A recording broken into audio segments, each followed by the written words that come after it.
দেখো মৌসুমি, তোমার ছেলে তোমাকে ভীষণ মিস করছে। তোমাকে আর ফাইজাকে অনেক ভালোবাসে। এদিকে ওমর সানির ছেলে ফারদিনও এই একই কথা বলছে। তাদের দুজনের এমন কথা শুনে মৌসুমি আর চুপ থাকতে পারলেন না।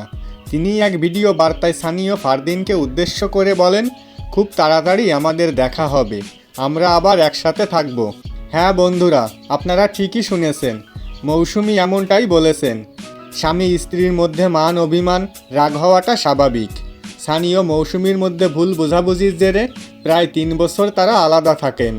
সম্প্রতি একটা ফেসবুক লাইভে এসে মৌসুমী বলেছেন, আমি দুঃখিত, আমি আবার তোমাদের সাথে থাকতে চাই, খুব তাড়াতাড়ি আমরা আবার এক হব। এই কথা শুনে মৌসুমী ও ওমর সানির ভক্তরা অনেক খুশি। তারা বলছে, প্রিয় অভিনেত্রী এতদিন পর একটা সঠিক সিদ্ধান্ত নিয়েছেন। আমরাও চাই আপনারা আবার এক হয়ে যান, একসাথে থাকেন। কেউ বা বলছে আল্লাহর কাছে অনেক অনেক শুকরিয়া, আপনারা আবার এক হতে চলেছেন। আশা করি আপনারা সারা জীবন এইভাবে একসাথে থাকবেন।